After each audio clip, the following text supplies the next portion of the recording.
Nenek-nenek ini tidur di kuburan karena disuruh sang suami.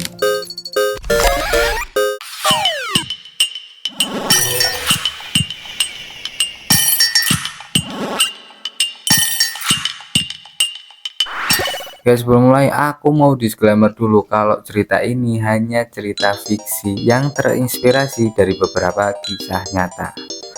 Langsung saja kita mulai ke ceritanya. Pengakuan sang nenek ini bikin sang nenek kena hukuman. Jadi ada sepasang suami istri yang seumur hidupnya itu damai.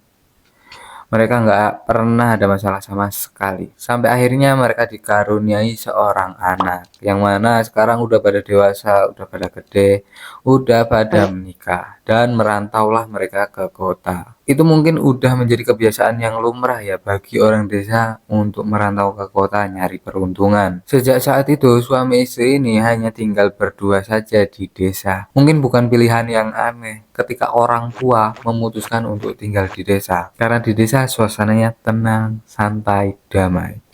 Gak kerasa kehidupan itu mereka jalani sampai mereka tua. Singkat cerita, malam-malam mereka berdua ini ngobrol. Ya kalau istilahnya anak zaman sekarang itu deep talk. Dari sinilah semuanya mulai terungkap. Obrolan malam itu membuat mereka menjadi dekat.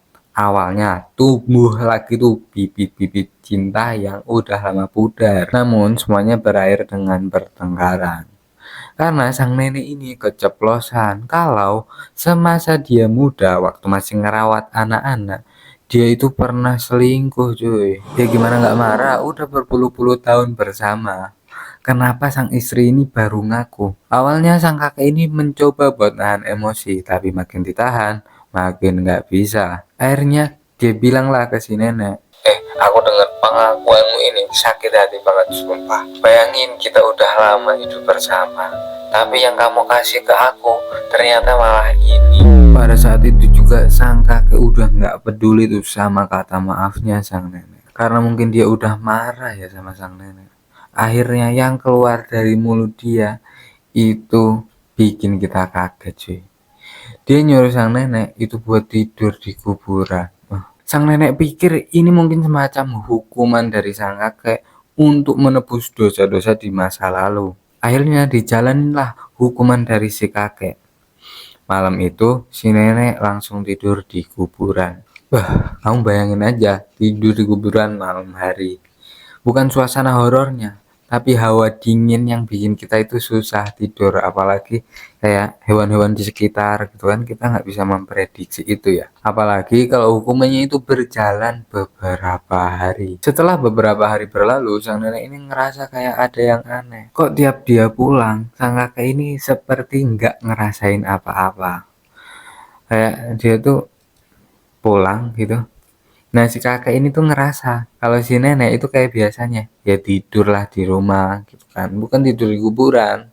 Nah si nenek ini ngerasa tuh kayak gitu. Padahal setiap sang nenek ini pulang, si nenek ini berharap kalau sang suami itu bakal ngomong gini, udah kamu pulang aja tidur di rumah, udah nggak usah tidur di kuburan lagi, udah aku maafin semua kesalahanmu itu. Hilanglah semua ekspektasi dari si nenek.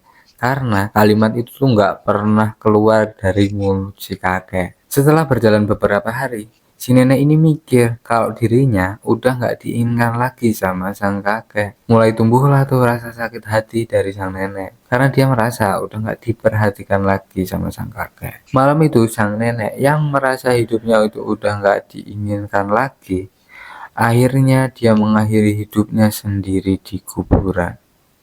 Tapi ada satu hal yang belum aku ceritain. Sebenarnya sang kakek ini udah mengalami pikun. Setelah menyuruh istrinya ini untuk tidur di kuburan, sang kakek ini lupa.